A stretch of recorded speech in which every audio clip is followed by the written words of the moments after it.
às primeiras jornadas júnior da língua portuguesa no Mindelo. A comunicação a que vamos assistir intitula-se Afetos, Representações e Potencialidades da Menina Negra na Literatura Infanto-Juvenil. Uma análise a partir do livro A Cor da Ternura, de Jenny Guimarães, e é proferida pelos professores Denise Barroso de Paula e Daniel Iago. Denise Barroso é estudante de Psicologia no 9º período da Universidade Municipal de São Caetano do Sul. Teve seu trabalho premiado no 9º Congresso de Iniciações Científicas na Universidade Federal do ABC. Em primeiro lugar, no eixo da Humanidades com pesquisas, representações, sentidos e valores da menina negra na literatura infanto-juvenil. Um estudo a partir da obra A Cor da Ternura, de Jenny Guimarães. Se dedica a projetos e pesquisas que envolvam a saúde mental, gênero, raça e infância. Atualmente coordena o coletivo de psicologia antirracista. Daniel Fransoli Iago. Daniel Iago possui graduação em Psicologia pela Pontifícia Universidade Católica de São Paulo e mestrado em Ciências Sociais pela mesma instituição. Tem experiência na área da psicologia clínica e social, trabalhando principalmente com os temas psicologia arquetípica imaginária, história e filosofia do corpo, genealogia dos estudos feministas e de género, humor na literatura e no cinema, nas artes plásticas. Atualmente, trabalha como psicólogo clínico em consultório particular, como professor de História do Feminismo, dos Estudos e de Gênero, e como professor no curso de Psicologia da Universidade Municipal de São Caetano do Sul, onde assume as disciplinas da Psicologia do Corpo e da Sexualidade, psicopatologias específicas, avaliação psicológica e técnicas projetivas, entre outros. Foi coordenador acadêmico da Escola Inaná Educação, da qual é membro fundador, em que ministrou cursos relacionados a corpo, gênero e sexualidade. É coautor do livro O Rosa, o Azul e as Mil Cores do Arco-Íris, Gênero, Corpo e Sexualidade na Formação Docente. Tradutor do livro Corpos que Importam, de Judith Butler.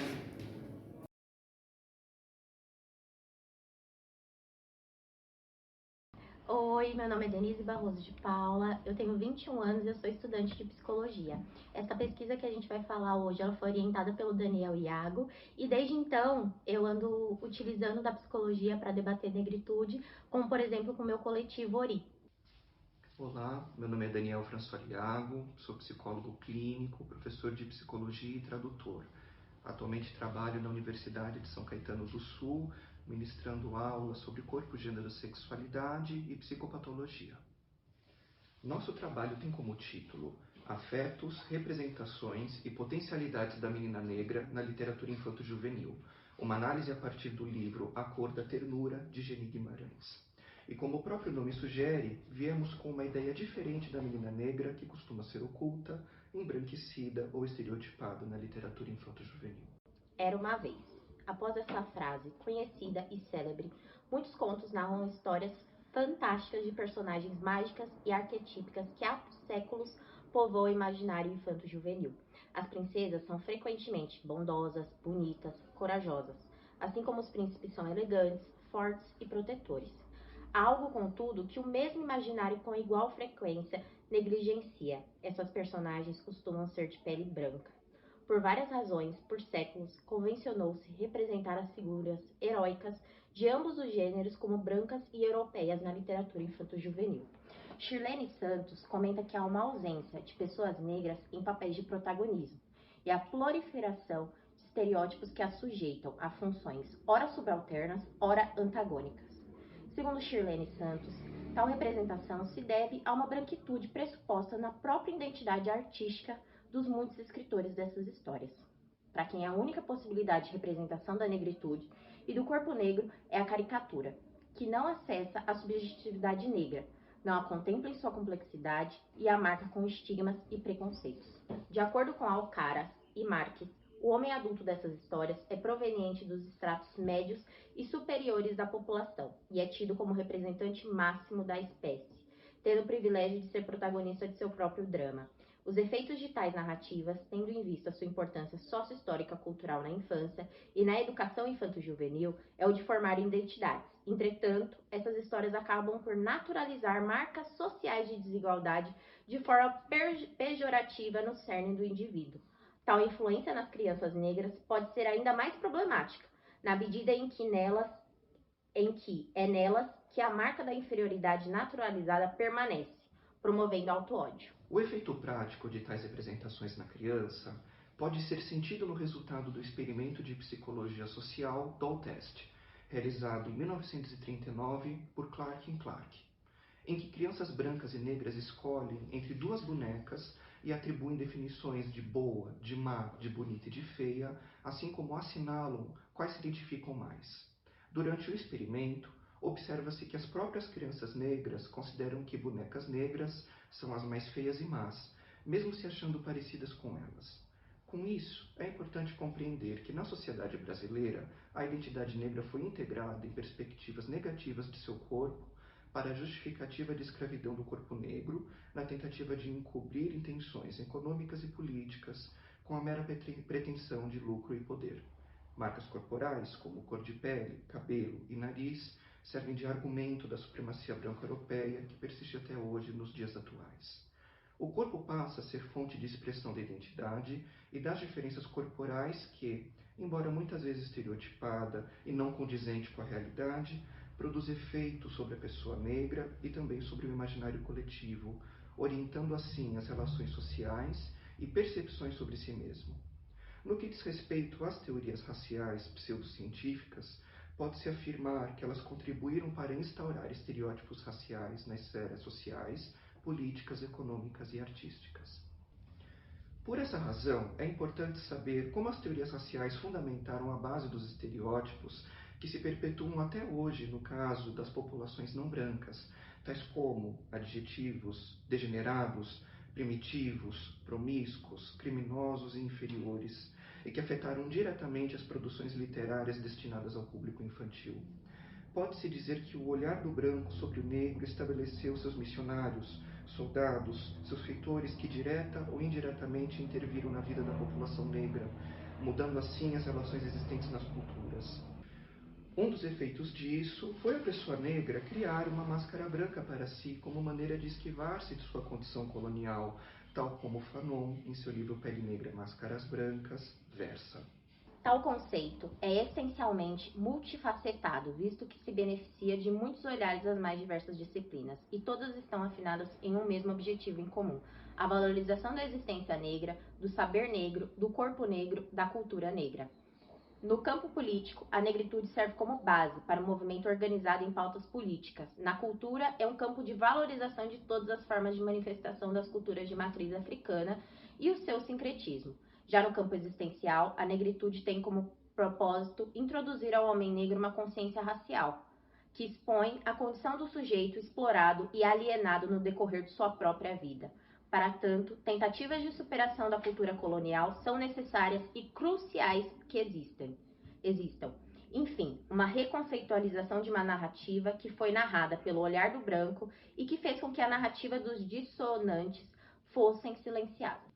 O movimento negro cria assim a possibilidade de eliminar o período da história branca única, ressentida, subalternizada, por meio da qual o negro sempre é caracterizado pelo grupo biológico e é arraigado de estereótipos que consistem em desmoralizar e colocá-lo em papéis secundários e sem falas.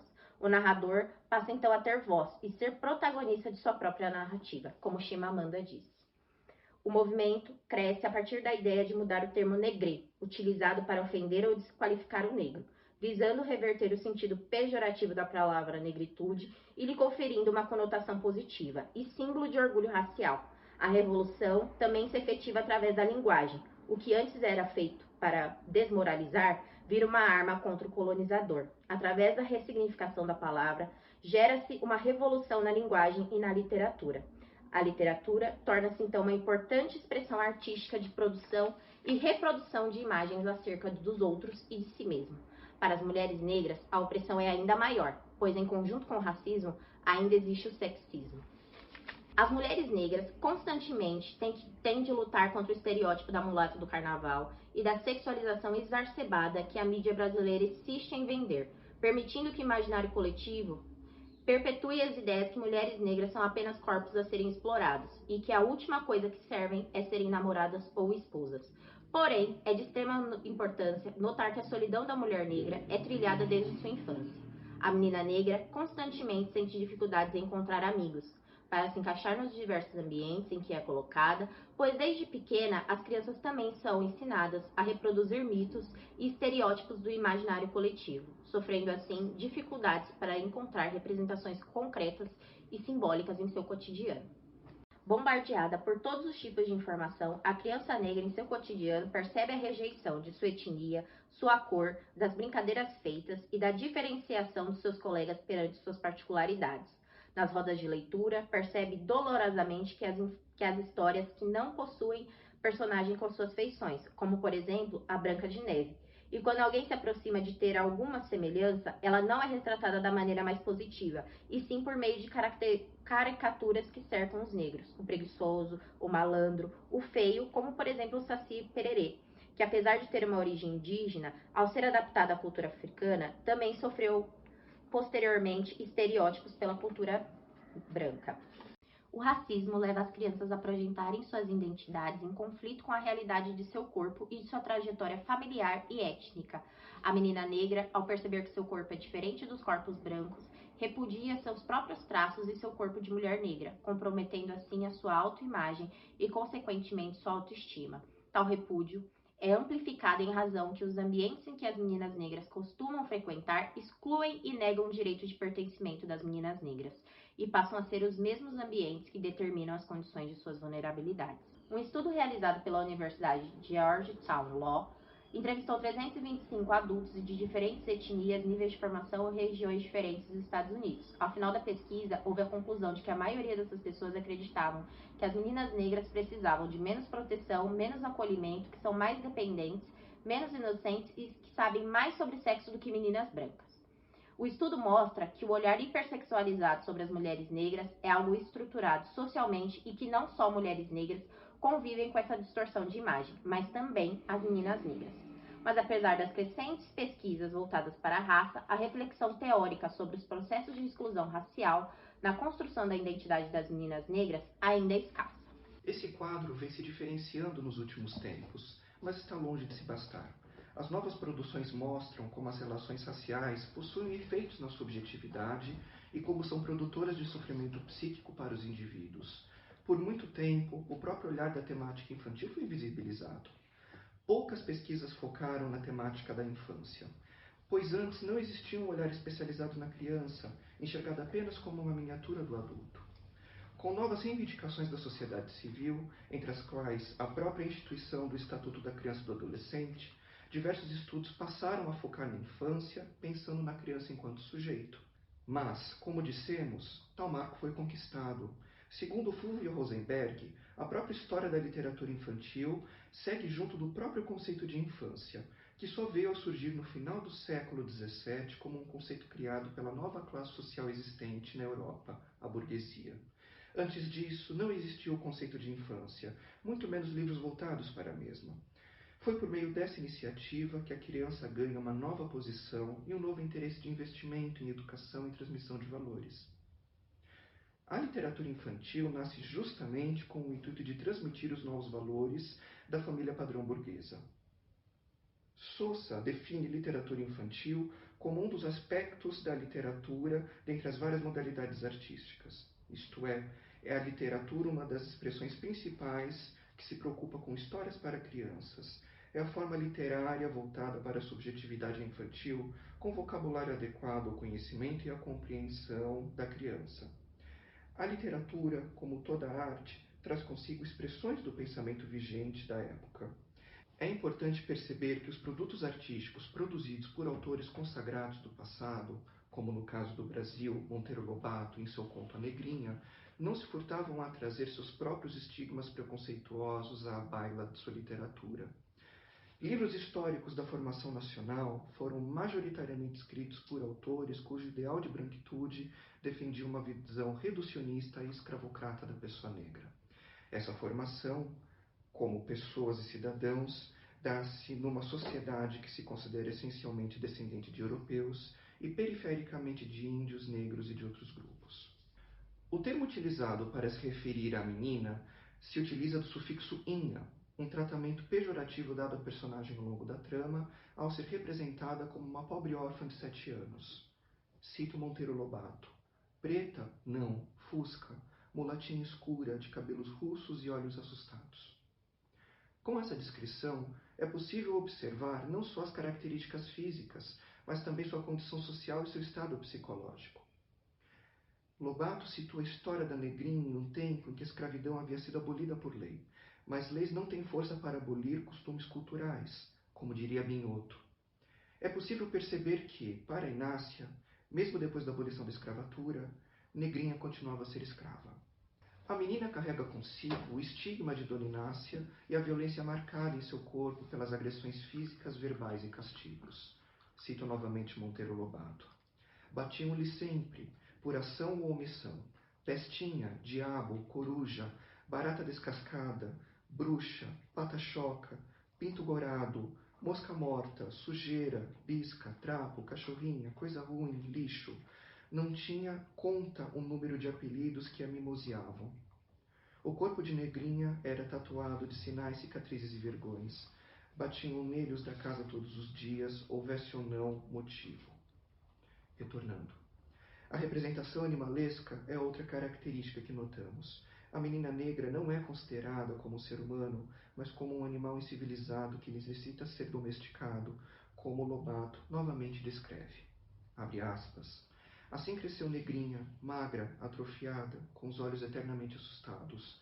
Órfã aos 4 anos, por ali ficou feito gato sem dono, levado a pontapés. Ou ainda, segundo novamente ele, aprendeu a andar, mas quase não andava. Com pretexto de que às soltas reinaria no quintal, estragando as plantas, a boa senhora punha-a na sala, ao pé de si, num desvão da porta. Desejamos contrapor essa visão às leituras modernas, que tentam novas formas honestas de representações. A literatura afro-brasileira, por exemplo, possui uma identidade própria. É uma literatura que ganha voz dentro da própria história, rompe com as ideias eurocêntricas. As obras de autoria afrodescendentes possuem algumas constantes discursivas que se destacam e possuem particularidades que configuram essa leitura e fazem com que seja um diferencial entre as outras. Nela, o negro é o tema e o protagonista principal. Segundo Yanni, o negro, sob muitos aspectos, são vistos como individuais, mas como um universo humano, social, cultural e artístico de que se nutre essa literatura. É uma literatura que trabalha com conteúdos e contextos nos quais os personagens se desenvolvem segundo princípios e fins narrativos complexos e amplos, relacionados no tempo e no espaço com aspectos do indivíduo, da família, da cultura e dos povos negros. Uma noção de autoria marcadamente singular está intimamente ligada a essa forma de literatura. O ponto de vista não contempla apenas a visão de um mundo individual, mas também abarca um conjunto de valores morais e ideológicos. Carrega consigo mesmo os vocabulários presentes na representação. A escrita rompe com a reprodução do discurso dominante e gera sentido político. O sujeito que escreve visa não apenas atingir uma determinada população, mas ser porta-voz da comunidade. Isso reflete no combate das representações estereotipadas e valores impostos, colaborando com a construção de identidade e autoestima por meio da literatura.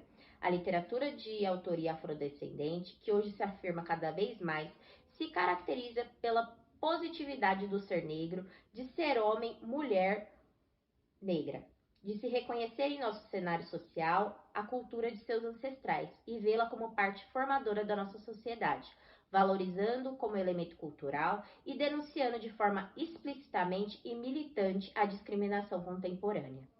Pensando na literatura infanto-juvenil como uma grande ferramenta capaz de fazer com que as crianças compreendam o mundo em que está inserida, desperta a imaginação e expressa seus sentimentos. Entendemos que é de grande importância pensar nas representações das meninas negras nos livros, sabendo que em nossa sociedade são evidenciadas diversas formas de preconceito e discriminação nos livros infantos juvenis. Então, seremos capazes de expor de uma maneira positiva e saudável as representações das meninas negras, que nesse caso seria o livro A Cor da Ternura, que na obra vislumbramos um novo discurso da escritora, com uma abordagem inovadora que contempla de forma significativa a história do negro e contribui com uma formação positiva de identidade da criança negra e da sua autoestima. Narrado em primeira pessoa pela personagem Jenny, o livro conta sobre sua trajetória desde a infância até a fase adulta. O início da narrativa começa com a parte Primeiras Lembranças, e os primeiros trechos são dedicados a mostrar a relação de Jenny com a sua mãe. Diferente de outras narrativas, que muitas vezes priorizam a descrição física das personagens negras, no livro as descrições se utilizam de valores e afetividade em torno da figura da mulher negra. É possível identificar na obra os vínculos criados a partir das relações de cuidado, amamentação e ancestralidade, com o repasso de uma cultura através do trançado dos cabelos. Um trecho do livro. Minha mãe sentava-se numa cadeira, tirava o avental e eu ia. Colocava-me entre suas pernas, enfiava as mãos no decote do meu vestido, arrancava dele os seios e mamava em pé. Ela aproveitava o tempo, catando piolhos da minha cabeça e trançando-me os cabelos. Eu voltava ao peito, fechava os olhos e estava feliz. Era o tanto certo de amor que precisava, porque eu nunca podia imaginar um amor além da extensão de seus braços. A citação anterior reforça que, apesar da personagem narrar situações de racismo e discriminação, pode-se ainda encontrar características positivas das personagens negras. Historicamente, a imagem do negro foi atrelada a estigmas, tal como mau cheiro, pecado, castigo, tragédia, feiura, animalização, baderna, maldade, periculosidade, ameaça social e sujeira. A obra aborda então conflitos sobre raça e nos primeiros momentos da trama podemos observar o estigma relacionado à sujeira que se faz presente no crescimento da personagem ao longo da narrativa e sua autonegação pela sua própria cor de pele. Cito novamente Jenny Guimarães. Mãe, se chover água de Deus, será que sai a minha tinta? Credo em cruz, tinta de gente não sai. Se saísse, mas se saísse mesmo, sabe o que ia acontecer? Pegou-me e fazendo cócegas na barriga disse, você ficava branca e eu preta, você branca e eu preta. Retornando. O desejo de mudar de cor aparece ao longo da obra e é mostrado como algo mutável e passível de alteração. A propaganda moderna, diga-se de passagem, sempre se utilizou do estereótipo da negritude enquanto sujeira para perpetuar seus lucros. Segundo Anne McClintock, no período vitoriano, os grandes veículos se utilizaram do sabonete para divulgar os ideais de higiene racial e progresso europeu através das propagandas. Diferente do racismo científico, que foi divulgado através de revistas, artigos científicos e jornais, comunidade científica, o racismo midiático tinha proporções maiores através de sua divulgação de marketing e o fácil acesso da população que não era letrada às suas imagens. A cor de pele é mostrada como uma identidade compartilhada entre mãe e filha, e faz com que Jenny desista da ideia de mudança de cor para não aborrecer a mãe. Cita agora Guimarães. Achei que ela estava triste, então falei, mentira, boba, vou ficar com essa tinta mesmo. Acha que eu ia deixar você sozinha? Eu não, nunca, nunquinha mesmo, tá? A relação de afetividade e ternura é mostrada novamente através dos diálogos entre mãe e filha e através de imagens nos livros, em que podemos encontrar Jenny sendo amamentada pela mãe e traços como cabelo e cor de pele são evidenciados e demonstram uma semelhança entre mãe e filha, trazendo identificação e remetendo ao elemento terra, que simboliza ternura, fertilidade e um lugar acolhedor, como nessa passagem de Guimarães. Ela era linda, nunca me cansei de olhá-la. O dia todo arrastava os chinelos pela casa, ia e vinha. Quando me pegava no flagra, bebendo seus gestos, esboçava um sorriso calmo, curto. Revivia o riso dela 1000 vezes e à noite deitava-me mais cedo para pensar no doce cheiro de terra e mãe. Com a descoberta de seu irmão, Jenny demonstra ciúmes e até mesmo profere xingamentos contra ele. Tais ciúmes normalmente acontecem quando crianças se sentem ameaçadas e com medo de perder o carinho dos pais. Cito Jenny. Se ele parar de gemer, daqui para frente eu vou só falar de Jesus e doce de leite. Amém. Fiz o sinal da cruz. Entretanto, depois de visitar seu irmão e vê-lo, ela diz que sentiu um grande alívio quando se viu descompromissada em chamá-lo de menino Jesus, pois ele era negro. Apesar de nova, Geni já parece ter absorvido a crença de que apenas o homem branco possuía divindade, de que o homem negro estaria reservado ao lugar de inferioridade, uma vez que demonstra temores em relação ao irmão possivelmente ser branco como Jesus foi, segundo consta a representação eurocêntrica de Jesus. O quinto capítulo, Tempos Escolares, descreve as primeiras experiências de Geni no ingresso escolar. Nesses pequenos trechos, a mãe tenta arrumar a menina e faz pequenas recomendações acerca da suposta higiene desejável à criança negra. Pelo amor de Deus, não vai esquecer o nariz escorrendo. Lava o olho antes de sair. Citei agora Geni Guimarães. Em oposição, Geni aparece na obra em busca de respostas e questionando os motivos do porquê Janete teria permissão de fazer certas coisas e ela não. Expressões que foram repetidas como... Cito aqui Geni Guimarães. Eu era negra, a Janete era branca. Eu era negra, a Janete era branca. Representam as inquietudes da protagonista diante das diferenças. Geni aparece como transgressora e representante de uma consciência negra, ciente da opressão comum de sua raça e se impondo. Interrompida pelo sinal da saída, Geni não parava de chorar. Associa esse ato à sujeira e descuidado. Meu nariz escorria. Limpei a sujeira com a manga da blusa. Meu lenço, meu Deus, onde eu havia colocado? Porque a água do olho tem sal e do nariz não. Citei agora Geni Guimarães. O outro momento em que a mesma associação é demonstrada passa-se quando Geni se sente pressionada a beijar o rosto da professora, hábito que suas colegas sempre faziam. Quando flagra o gesto da professora, cita agora Geni, Dona Odete, com as costas da mão, limpava a lambuzeira que eu havia deixado em seu rosto. Lugero comenta que a cultura branca muitas vezes não tem a capacidade de se identificar com a população negra. Resulta ao aluno negro, ao ter seus traços identitários que antes eram identificados como naturais, seus cabelos, seu nariz largo e seus lábios grossos, entender de outra forma. A consequência dessa ausência para os indivíduos negros são sofrimentos psicossomáticos, eventuais dificuldades de nomear e simbolizar esse corpo de antemão impedido pelo simbólico branco da cultura. Cito agora Guimarães. Doía minha cabeça, doía meu estômago. Era importante que Geni pudesse compartilhar suas dores com alguém que partilhasse a mesma opressão. Ela pegou-me no colo e com a ponta do avental limpou o meu rosto melado de lágrimas. Deitei-me no seu ombro e tentei explicar minha dor sem nome. Estou chorando porque estou com fome.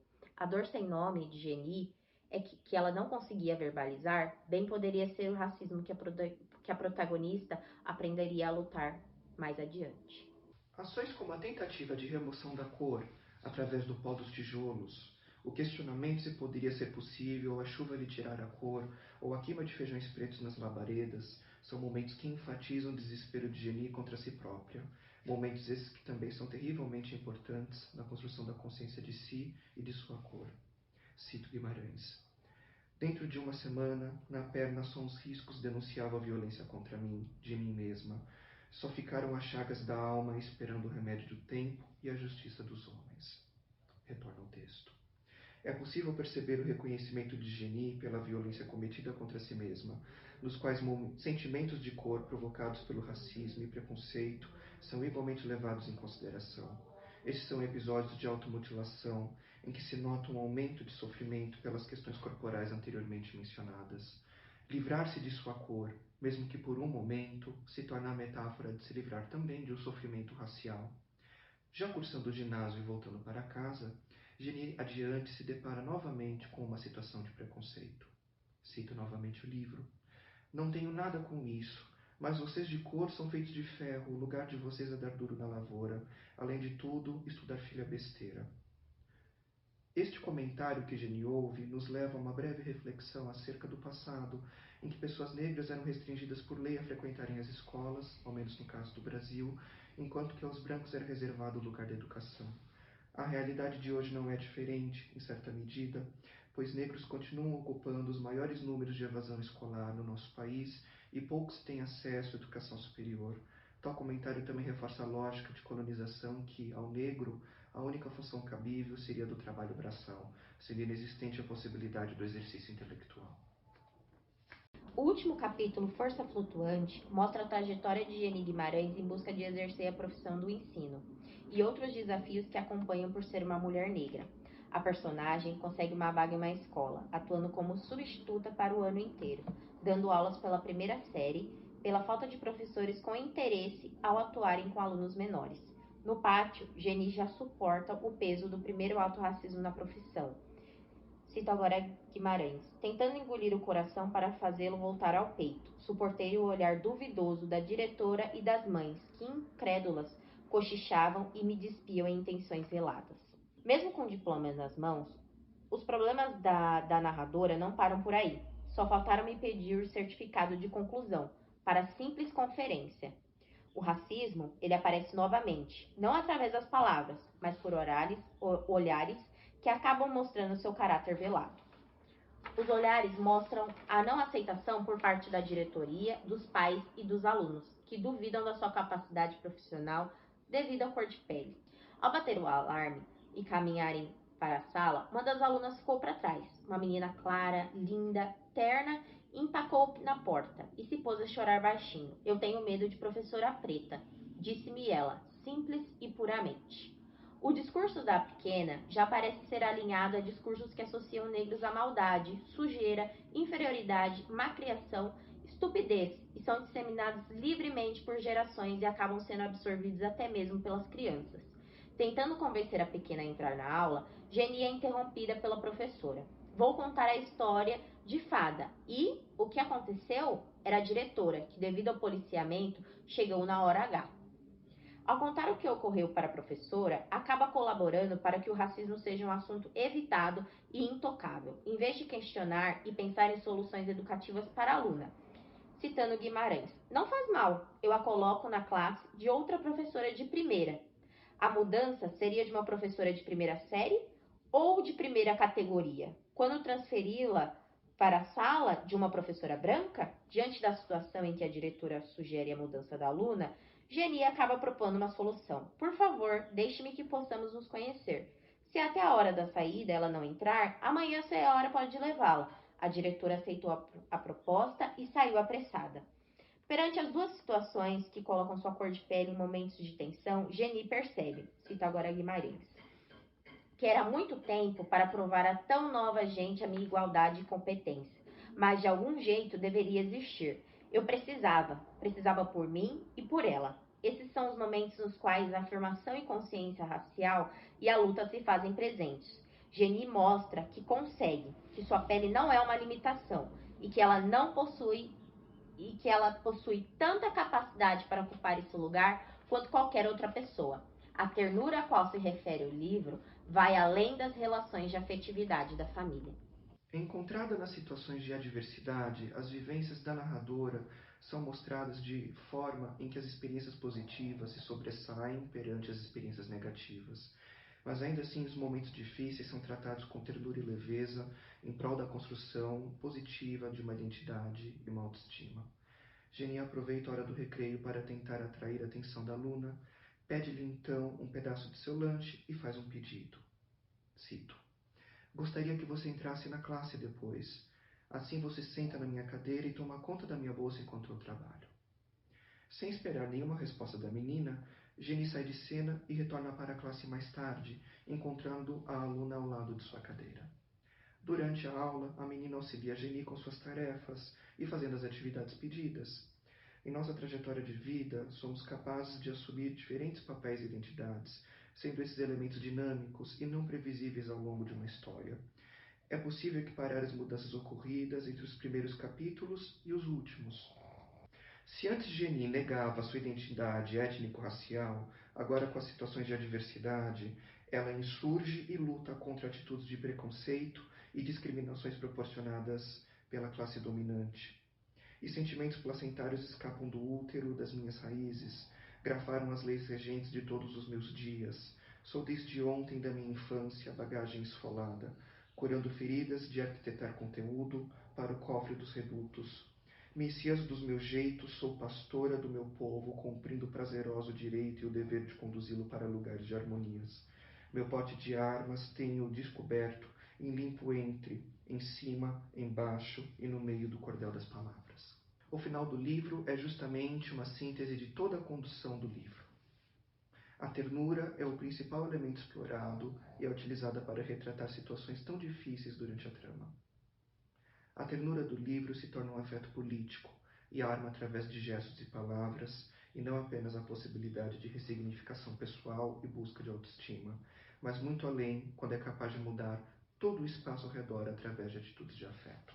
A obra Cor da Ternura mostra uma obra de potente representação da menina negra. Além de ser conduzida de forma leve, construtiva, é essencial a mostrar situações de racismo, fortalecimento de identidade e de ressignificação. Conclui-se que é um exemplar honorífico da literatura afro-brasileira, marcado pelo seu envolvimento nos esforços particulares, políticos e culturais de construção de um novo imaginário, menos colonizado, acerca das potências da negritude e da infância das meninas negras.